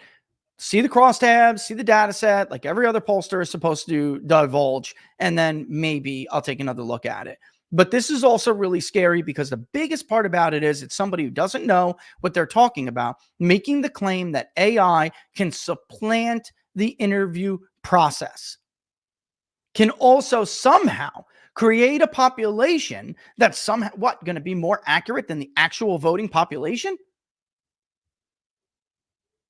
When we poll the state of Florida, we oversample Hispanics because the subgroup of Hispanics is so diverse. We don't want to speak to, like 95% Puerto Rican Hispanics. We know will lean more liberal, and they're not representative of Hispanics overall, who will then skew our overall Hispanic sample. So we oversample. Yet they're still 17% when they're weighted. Secondly, again, some of these things you should have immediately jumped right out at you. You can't have a trend if you don't have prior data. You can't ask the AI to make up what that prior trend would be. Honestly, this is really disappointing. Really, really disappointing. It's more disappointing that others would come out and say that. And folks, listen, when in 7 days, this isn't right, what's going to happen? I'll tell you what's going to happen. Maybe that account disappears. Maybe it doesn't. But in the next cycle, maybe even less, there'll be somebody else doing the same thing. And again, if you're going to steal my phrase that I made up, at least make sure you know what the hell you're talking about. I made up that. This is what burned me so much about this. These are things that I put deep thought into to try to explain something complicated in a way that everybody can understand and then learn the complicated nature of it later after. And it's being used to spread bullshit, further confuse people, and further lie to people. Undoing work that took years, trying to convince people that there are some honest people out there trying to do it. That the industry just has real problems. Not everyone is being intentionally dishonest. And then you have this shit. Man, tell you what, if the campaign, it is a steaming pile of shit, Neil. It is. And anyone in the campaign should immediately wrangle that person and to have something like that associated with your campaign is a really bad look. You have to mirror the population of the state, Eric, right? You can't just make it up. You can't just make it up. I just wanted to get, the idea of casting a wider net doesn't explain why you why you release the results of a population that doesn't exist. When I say casting a wider net, what I mean is this. Maybe somebody doesn't have a robust vote history. Traditional likely voter screens would screen that person out. But maybe for whatever reason, this time around, that person is going to vote. If we had a traditional vote screen in 2016, for instance, right? It was 137 million turnout in 2016 versus about 120 million ballpark in 2012. We would have missed the additional turnout, which was very pro-Trump, by the way, if we would have screened those people out. So I cast a wider net and I didn't. Are you registered? Yes. Have you voted in XXXX? No. I haven't voted since 2004. Are you certain to vote? Yes. Are you enthusiastic? Yes. All right. So we collected them. We casted a wider net. We collected them. We did not immediately rule them out. And by the way, in 2016, those were the part of the population that was repeat interviewed along with undecideds, just to try to determine whether or not they were being serious. Did you vote? How do you intend to vote? You're going to vote by mail? And even back then, there was still vote by mail by some, but not like it is now. Okay. You don't cast a wider net to create a population that doesn't exist.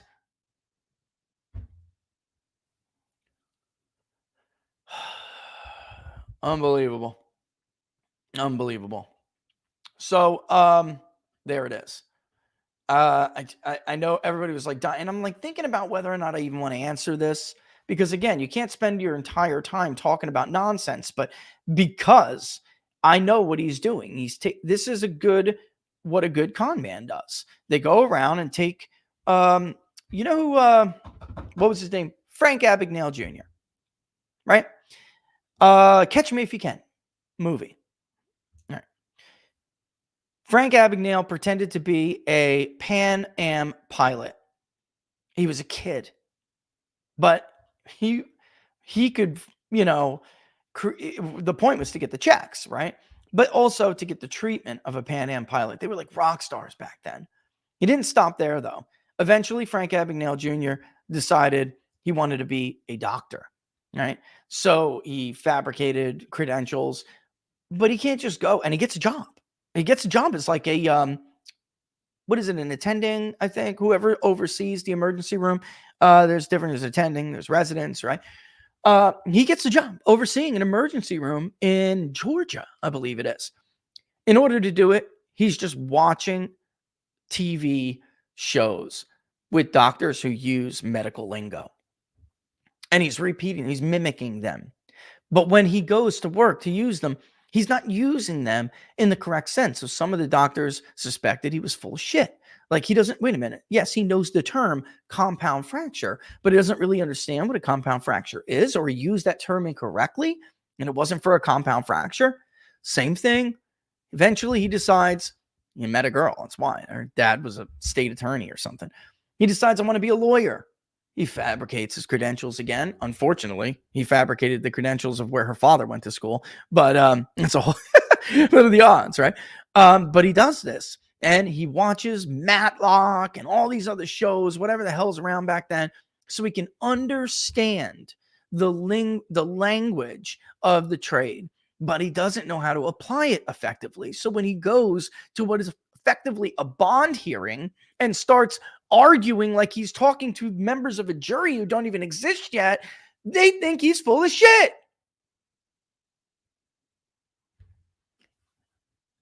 He mimicked that phrase. That is not a phrase you will hear any other pollster say. I made that phrase up to try to explain to people why likely voter models could screen people out who will vote, and why we had higher numbers of different groups than other polls. We were casting a wider set. Think about it like you're fishing, and if you throw a small net, you grab a smaller group of fish, but other fish may be in that school still. So you cast a wider net to make sure that you get a better look at the rest of the school of fish, because you're going to catch more of them. That's how I came up with that phrase. Not to explain why my polls were not representative of the greater electorate, of the population. Reminds me of Frank Abagnale Jr. And there you have it. All right, so it's 147. So there we go. Yeah, let's see. Look through some stuff real quick. Yeah, I'm not going to get into the. I mean, Peter, look, there are supporters of different candidates in here. Yeah, he Claudine Gade me. Absolutely did. Absolutely did, Stephen. All right, so yeah, there are different. Look, again, there's no doubt that an organization in Iowa, getting away from this crap and getting back to the concept of the polling misses and what you can expect. There is no doubt that organization in a state, any caucus, is going to matter. However, again, this would be the example of an organization causing polling misses. In 2016, which is off to your right, Trump did not have any organization. He was ahead by about 4.5 points, 4.7 in the Real Clear Politics average. He did not have any organization. Cruz, who did. And by the way, again, Cruz pulled the trick on Carson, which absolutely accounts for some of his overperformance. It does. It just does. Anyway, Cruz winds up overperforming by a little less than 5%. Trump winds up underperforming by a little bit, like about 4%. And taken combined, it's an 8-point miss, and Cruz wins by 3.3 when the polling showed he was down by 4.7. Romney had some organization going back to 2012. It wasn't a lot. He had party stalwarts. He didn't have grassroots. And at the last minute, when Bob Vanderplaat still had a bigger voice, he throws his support behind Santorum, who did, by the way, he had a grassroots operation. It wasn't an expensive one. It was a grassroots operation, enough to be supplemented with those who endorsed him. And he ended up winning by 0.1 of a percentage point when Romney was up by 1.3. Whether you're criticizing what Trump is doing in Iowa or not, and he does have an organization there. He does. I don't know where some people are getting this from that he doesn't. He does. He had none before. He's taken 2 caucuses now to figure out what it takes to win, or have advocates in the caucus centers that you need to get enough votes to win. What he has now is well beyond what anybody has ever had combined together. And that is a very big polling lead and an organization on the ground. It is not out of the realm of possibility for, say, where is DeSantis at right now? Let's go to Real Clear Politics. I want to say he's in the teens or something. I feel like when we poll, I don't know though, we'll see. But I feel like I wouldn't be surprised if DeSantis ended up at like 23% or something like that. I would not be surprised. Maybe even more, honestly. Wow. Okay. And it's PPP. I'm not a fan of them. But North Carolina, Robinson plus 40 for the governor of, well, here, let me show you guys what I'm talking about. I just looked at it now. I'm not a fan of public policy polling. I hate it when we get lumped in with them because it's so close. But PPD is not the name of the poll, but it's a poll for that model. So Trump 66 in North Carolina, Haley 12, DeSantis now down to 9, Trump plus 54. And then in the governor's race, it's Robinson plus 40. Let me see if I can do this without it. Yeah, it's going to open up in another thing. I did want to bring up and Eastern Carolina, which polled back in November to the beginning of December, had Robinson up by 26. So it looks like, here we go. Ballpark 52-point lead for Trump in this poll. I know, I'm just curious. Let's go back to Iowa. It was new, so I was curious to see what it was. Here we go. All right. So DeSantis is at 8.6. Haley is at 6.2. Haley has no organization though. So again, let's say Haley gets like 18.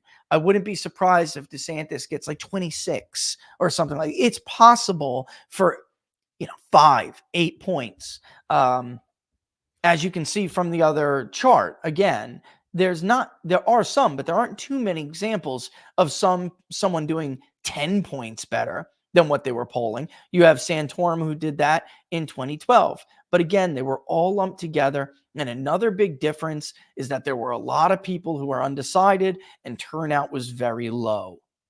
Okay. Turnout was very low in 2012. In 2016, it was high. Highest ever, record breaking. In 2024, everyone is expecting this caucus to break the record. Everybody is. And that's not good for traditional people who are looking for an organizational advantage that's going to cause a historic polling miss of 32.7 points. That does not happen. All right. Can it? Look, there can be a first in politics all the time. I'm trying to tell you what the expectations game looks like, what it is. Let me bring up the last Hawkeye State poll that we did so I can show you how it's going to differ this time because I'm running out of time. And I want to show you what the last one was, how this one's going to differ, and also why. All right. Because I do think that I like Seltzer's way of putting like the footprint, but I don't think that's good enough because that's just people who are saying first choice, second choice. Well, at this point, you can't say who you're. I will ask that too, but shouldn't be part of it because we're just going to do the decider. We're going to lean. We're going to do in this poll. We're going to try to mimic the caucus process. All right. And we're going to try to, first of all undecideds will be leaned.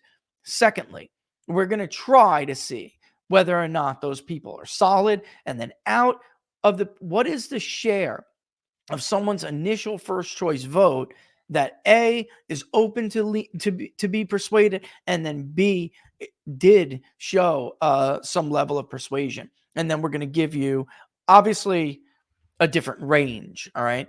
We'll give you the top line just like we did here, which was that Trump had a 34.5 point lead, 51.3 to 16.8. By the way, what's the average right now? You're going to be shitting me. You have got to be kidding me.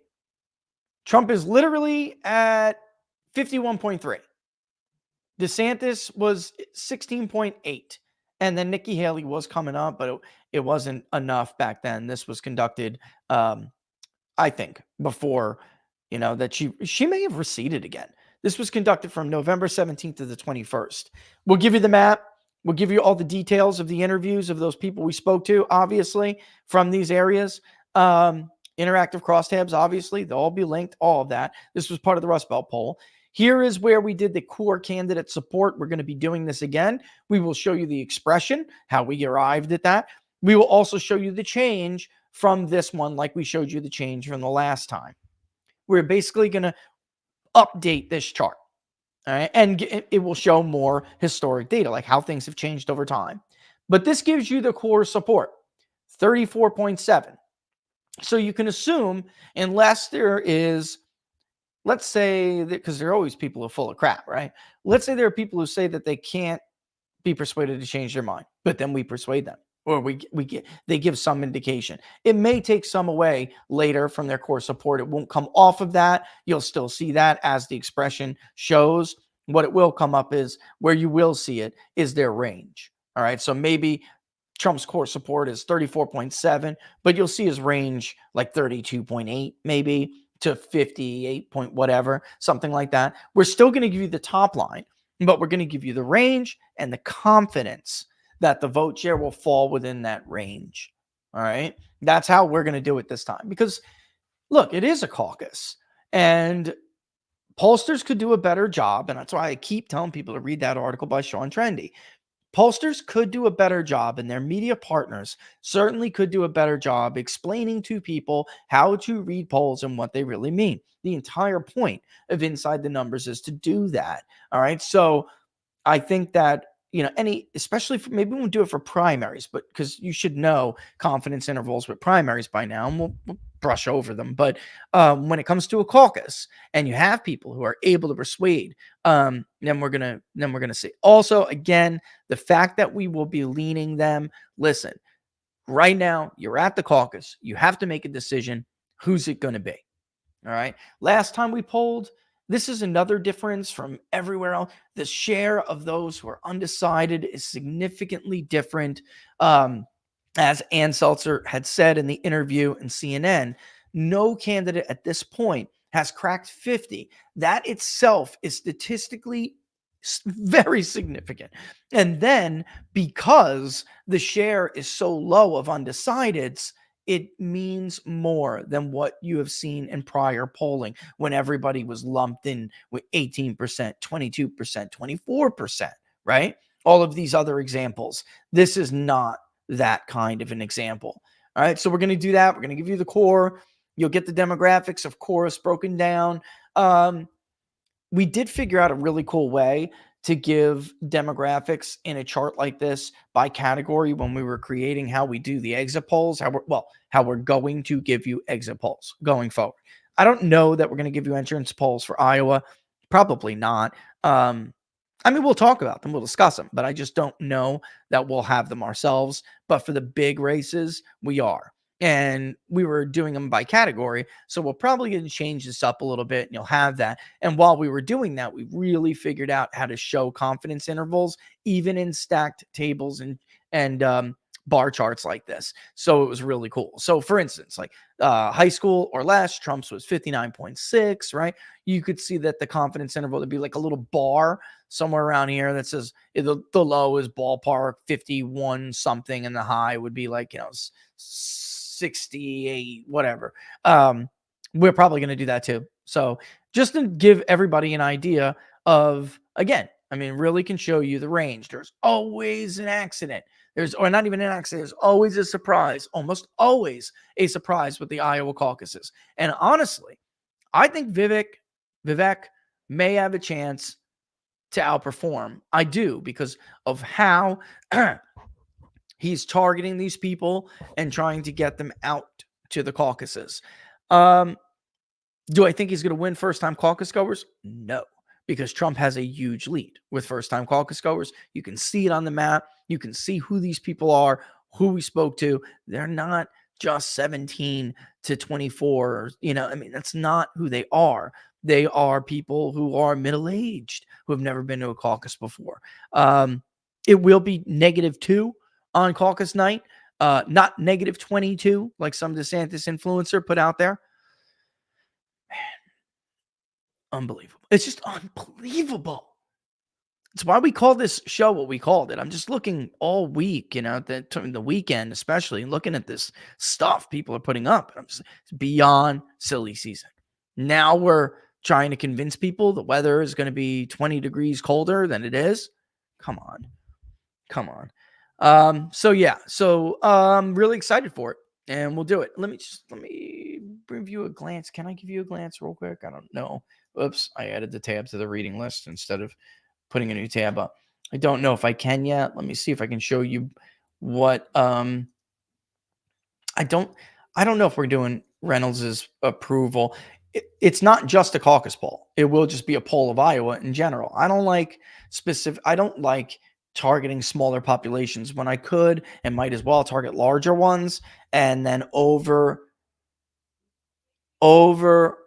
sample those subgroups and populations to make sure that we cast a wide enough net so we don't miss anybody and the sample's still representative.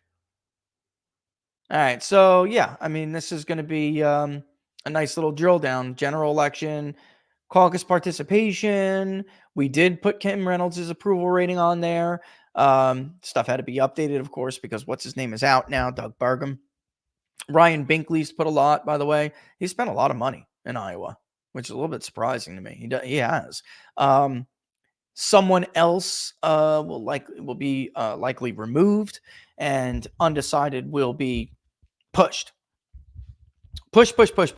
We'll also ask them about what we're calling candidate-specific support, right? What happens if your guy's not the nominee? Would you vote for them or not? We got 2 different ways. We're asking about Biden. I may add a third. Not about Biden. I mean, the general election matchup. We're doing the straight head-to-head with decided. We're doing the generic someone else with decided. And then we're doing full ballot because everybody got on that ballot basically in 2020. Some of the Midwest states are easier to get on than other areas around the country. All right. So look, even Jill Stein's going to be on Arizona. That's a big deal. Big deal. All right. So some cool demographic stuff. Oh, the 17 to 24 comment. You can go in caucus on next Monday, if you're 17 years old, if you're going to be 18 by the time of the gen. So in Iowa, if you look at our crosstabs, if it confuses you why it says 17 to 24 or 17 to 29, depending on whether it's age or age detailed demographic that we're showing, that's why. All right. So, yeah, I got that question last time.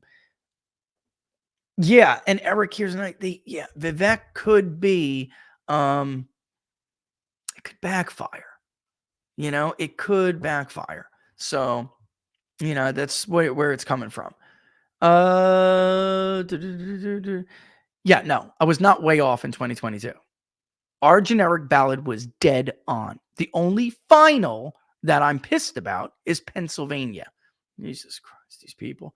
Dude, and guess what? That was 4 points, not 40.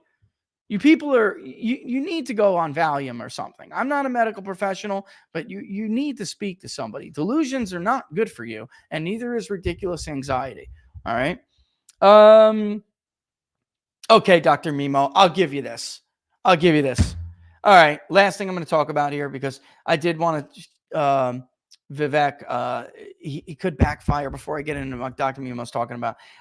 It could backfire on Vivek. I mean, and some of the, I can't wait to get into the polling on what that says, because he is taking a chunk of that first time, but he may be engaging these people. And I know a lot of younger people, and I've spoken with them, and they like Vivek, and they're getting contacted by Vivek, but they're supporting Trump. And it's like Vivek could help Trump gets first timers to he could. It could not work as well as he thinks. But again, I think it is.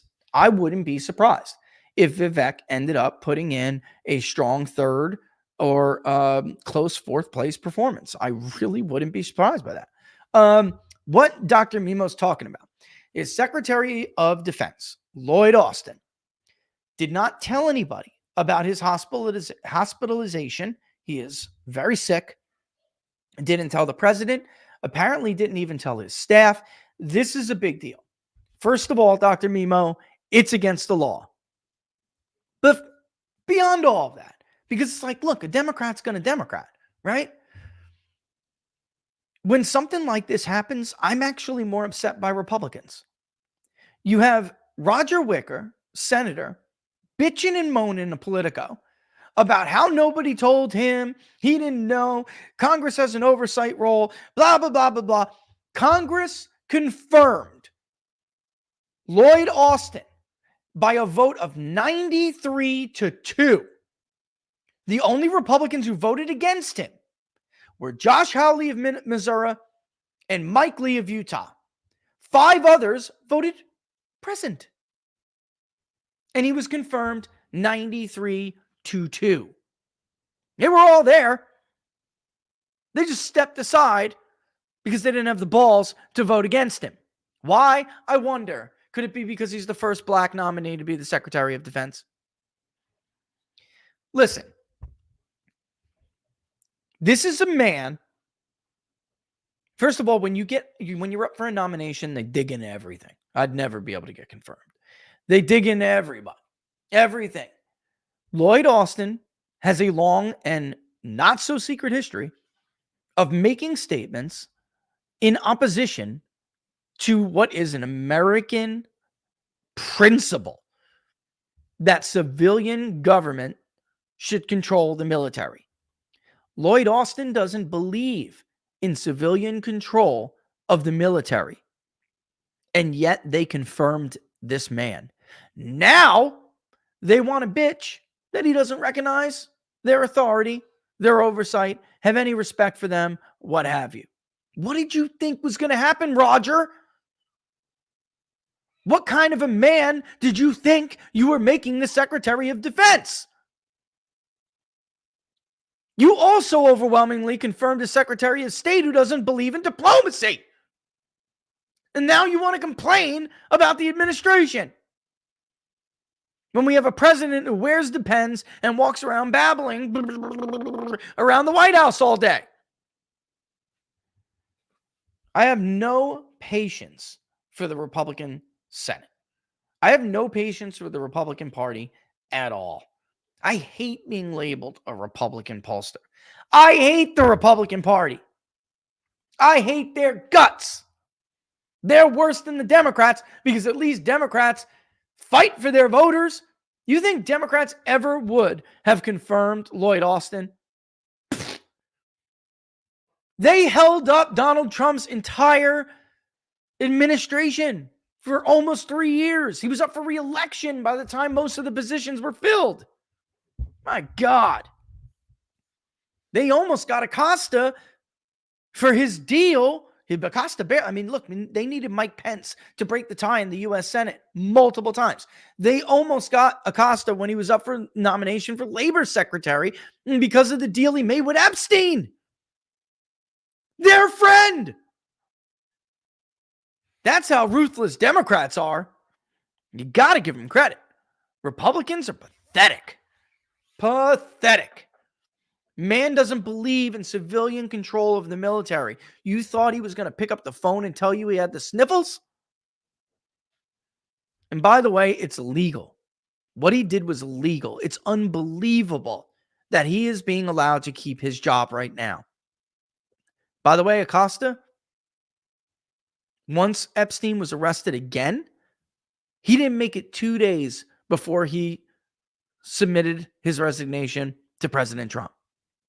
He didn't make it 2 days. This guy, he's going to survive. That's right, NL. They're crooks, but they're competent crooks. He's going to survive this. You'll see. And honestly, Casey, that's a good question. Do you believe the narrative? I do not believe no one knew. They're hiding something.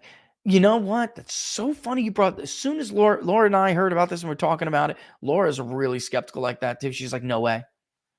No way, Rich. No way. You were in the military. If your commanding officer was in the hospital, nobody was going to know. This is the Secretary of Defense. So if someone did know, question is, why would they lie and say nobody knew? What's really wrong with this guy?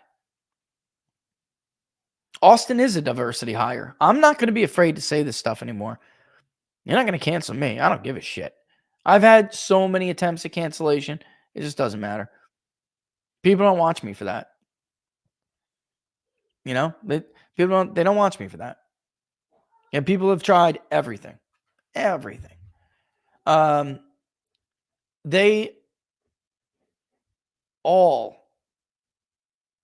I mean, not all of them, most of the people in this man's administration, some form of diversity hires. And because you don't, by the way, now Ray Texera, the author of The Democratic Majority, now has his second article on Substack about begging Democrats to return to the mentality of merit.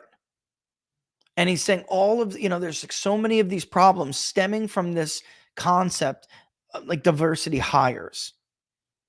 stuff like that. Like, they need to get back to a mentality of merit. And my thought was, when the hell did they ever have a mentality of merit? Because JFK was prepared to be president? No. Or was he the son, and a Catholic son at that time, simply like one step up from diversity hire? I mean, I don't know that they ever had the concept of meritocracy as one of their founding core principles. I don't think so. All right.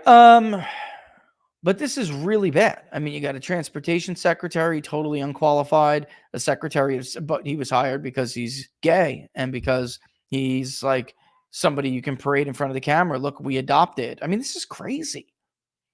Look at Space Force. Look at what has happened at the Department of Defense. Look, they've had members of the man's cabinet arrested at the airport because he stole women's clothing because he thinks he's a female. This is nuts. Nuts. And what always really scared me about Lloyd Austin is that nobody should have that kind of power in this country if they don't believe it, military power, if they don't believe in the founding principle that U.S. should be governed by a body of citizens and that they should have citizens should have control over the military. Even when Hamilton, who I believe was a nutcase, even when Hamilton got his way, and we need a standing army, George. We need a standing army. We need a standing army. We need a standing army. One of the key things was, well, it will be controlled by civilians. The idea that we would ever have a Secretary of Defense who doesn't believe in the civilian control of the military, the idea itself should be frightening, let alone the fact that it's actually happened. It's terrifying. Should terrify all of us. All right. Got to go so we can get back to Iowa, polling Iowa. I may actually be, I'll tell you guys about it. I always divulge, if I do wind up polling for somebody. It's an interesting race, and it will be high profile. And I may get in the way of, not get in the way of Iowa, but I may need to add it to the schedule. So I want to get Iowa done and ready to roll. So it's basically on autopilot until we're ready to monitor and then process the data.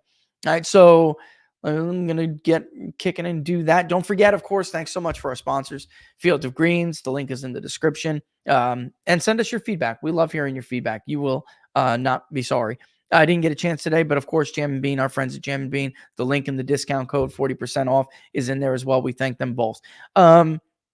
If you like the videos, don't forget to like them, subscribe, share them far and wide. Even if you're watching on YouTube, don't forget to mosey on over to Rumble and hit that like button and subscribe there as well, and vice versa. I did see some people saying from Rumble they're watching on YouTube today because there have been some issues. As far as I'm seeing right now, it's all right, but it does help.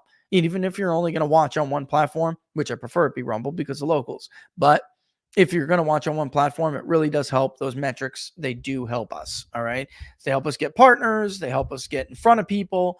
I'm talking about, placing when they're deciding who to feature on these sites and everything. So it is a big help. Don't forget to do it. Hit that notification bell. That'll let you know when we're going to go live. But of course, the best place to follow us and support us is on Locals. peoplespundit.locals.com. peoplespundit.locals.com. Got to go work on my charts for that range now. Thanks, guys. I will see you soon. Watch out for scam artists and con artists. Nothing but love for you. 7 days less.